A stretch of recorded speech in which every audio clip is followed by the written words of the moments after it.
آخرت بنانا ہمارا اصلی کام. اسی لیے قرآن نے صاف اعلان کر دیا کہ جن لوگوں نے اس دنیا کے اندر دنیا بنانے کو اپنا اصلی کام سمجھا اور دنیا بنانے میں بس کھپ گئے، ان کا انجام اللہ نے بیان کیا. من کان یرید العاجلۃ عجلنا لہ فیہا ما نشاء. جس آدمی نے ارادہ کیا دنیا کا، کیا مطلب کہ کچھ بھی ہو میری دنیا بن جاوے، بس یہی اس کی زندگی کا مقصد ہے، یہی ساری اس کی دوڑ دھوپ کا گویا کہ خلاصہ ہے کہ کچھ بھی ہو میری دنیا. من کان میں یہ قرآن ہے. من کان یرید العاجلۃ، جس نے ارادہ کیا عاجلہ کا، جلدی والی چیز کا مراد دنیا. نوتی من کان اجلنا لہ فیہا ما نشاء، ہم اس کو جلدی میں جتنا چاہیں گے دنیا میں دے دیں گے. اور لمن نشاء، ہر کسی کو نہیں جس کو چاہیں گے. لیکن چونکہ اس کی سوچ کیا ہے، کچھ بھی ہو میری اور میرے گھر والوں کی کیا بن جاوے دنیا. یہ اصل سوچ ہے غیر ایمان والوں کی. ایمان والوں کی اصل سوچ نہیں. ہاں عملاً آج لگ رہا ہے ایسا ہی. اس کے بعد کیا فرماتے اس کو ذرا توجہ سے سنیے کہ جو کچھ ہم کو دینا ہوگا دنیا میں دیں گے اور جس کو چاہیں گے دیں گے، لیکن اس کے بعد انجام کیا ہے؟ ثم جعلنا لہ جہنم، پھر ہم اس کے لیے کیا رکھیں گے؟ جہنم. ہو جائے گا بھی کیسے؟ یصلاھا مذموما مدحورا، ذلیل خوار ہو کر جہنم میں داخل. یہ ایک سوچ یہ ہے کہ کچھ بھی ہو میری اور میرے بچوں کی کیا بن جاوے دنیا.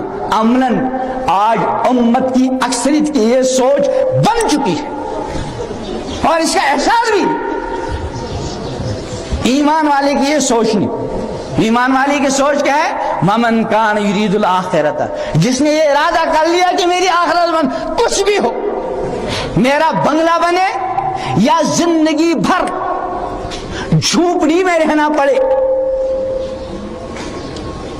میری سواری مجھے ملے یا زندگی بھر پیدل چلنا پڑے، مجھے عالی شان لباس میسر ہو یا زندگی میں بھر پھٹے پرانے کپڑوں میں زندگی گزارنی پڑے، مجھے معیاری کھانا ملے یا زندگی بھر بس بقدر ضرورت تھوڑا بہت جسے میں زندہ اتنا ملے، اس کی یہ سوچ ہے کچھ بھی ہو میری کیا بن جاوے آخرت. من کان یرید الآخرۃ، جس نے ارادہ کیا کچھ بھی ہو میری آخرت. اور مسلمان کی یہ سوچ ہونی چاہیے کچھ بھی ہو، کچھ بھی ہو، مجھے کوئی کتنے بھی قربانی دینی پڑے. ظاہر بات ہے ایک آدمی کی آمدنی تھوڑی سی، اب وہ اس تھوڑی سی آمدنی کے ذریعے اونچا بنگلہ بنا نہیں سکتا، عالی شان گاڑیوں کا انتظام کر نہیں سکتا، بہترین اسکولوں کے اندر اپنے بچوں کی تعلیم کا انتظام کر نہیں سکتا، لاکھوں روپے اپنی بیٹی اپنے بیٹوں کی شادی میں خرچ کر نہیں سکتا، وغیرہ وغیرہ. اس لیے اسے کچھ بھی ہو، یہ ان کام میں سے چاہے کوئی کام بھی نہ ہو، میں اپنی آخرت کو داؤ پر نہیں لگاؤں گا. حلال کے 200 روپے، حلال کے ماہانہ 5000 روپے مل رہے ہیں اور موقع ہے میں رشوت کے نام سے، چائے کے نام سے رشوت 50,000 1 لاکھ کما سکتا ہوں، لیکن کچھ بھی ہو میں نے ارادہ کر لیا میری آخرت بن جاوے، میں ان 5000 پر پیٹ پر پتھر باندھ کر گزارا کروں گا لیکن اپنی آخرت پر آنچ آنے نہیں دوں گا. ومن اراد الآخرۃ، جس نے ارادہ کیا کچھ بھی ہو میری آخرت بن جائے، اور اس کے بعد وسعى لها سعيها، اور لگ گیا آخرت کے بنانے کے کام میں، لگ گیا. ارادہ ہی کافی نہیں، پہلے پختہ ارادہ کچھ بھی ہو میری اور میرے گھر والوں کی کیا بن جائے آخرت. اور یاد رکھو کبھی ایسا بھی ہوتا ہے جب یہ ارادہ کچھ بھی ہو میری اور میرے گھر والوں کی آخرت بن جاوے، اللہ بعض مرتبہ اس کو دنیا دوسروں سے بہت زیادہ دیتے ہیں اور مزیدار دنیا.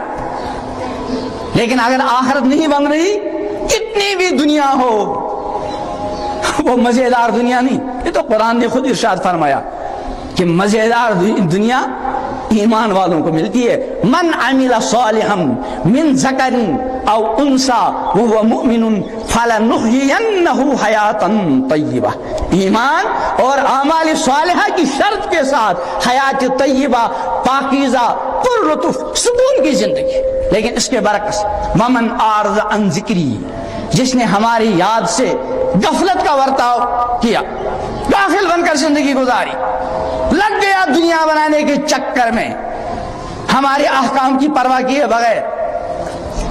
فرماتے ہیں آخرت میں ہی تو جو کچھ ہونا ہے وہ ہوگا ہی، دنیا میں کیا ہوگا؟ فَإِنَّ يَقِينًا بلا شبہ فَإِنَّ لَهُ مَعِيشَةً ضَنْكًا، بے شک اس کے لیے بے چینی کی زندگی، اربوں کم کی دولت ہو، بے چینی کی زندگی دنیا میں بھی. اور آخرت میں وَنَحْشُرُهُ يَوْمَ الْقِيَامَةِ أَعْمَى، قیامت کی طرح اندھا بنا کر اٹھائیں گے اس کو. قال رب لما حشرتنی اعمى، عرض کرے گا پروردگار آپ نے اندھا بنا کر مجھے اٹھایا کیوں؟ وقد كنت بصیرا، میں تو دنیا میں بینا تھا. رب کیا فرماتے ہیں؟ قال كذلك اتتك آیاتنا، بندے دنیا میں تیرے پاس میری آیات، میرے احکام آئے تھے، فنسیتها، تو نے تم کو بلا ہی دیا.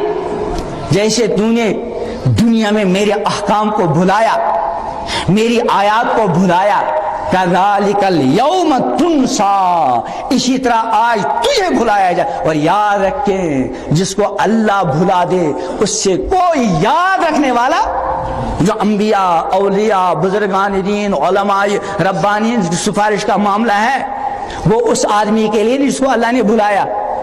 تو قرآن نے خود ارشاد فرمایا من ذا الذی یشفع عندہ الا باذنہ، کون ہے جو اللہ کی اجازت کے بغیر سفارش کر سکے؟ وہ تو انبیاء کے اعزاز کو ظاہر کرنا ہوگا، اولیاء کے اعزاز کو ظاہر کرنا ہوگا، علماء اور محدثین کے اعزاز کو ظاہر کرنا ہوگا کہ جن لوگوں کو اللہ کو، جن لوگوں کے بارے میں اللہ نے طے کیا کہ ان کو جنت میں بھیجنا ہے، انبیاء کے اعزاز کو ظاہر کرنے کے لیے ان کو سفارش کا موقع کہ فلاں پیغمبر کی سفارش سے اتنے لوگ جنت میں گئے. لیکن وہ وہی ہوں گے جن کا اللہ نے جنت میں بھیجنا طے کیا ہو. جن کو اللہ نے بھلا دیا اس سے کوئی یاد رکھنے والا نہیں.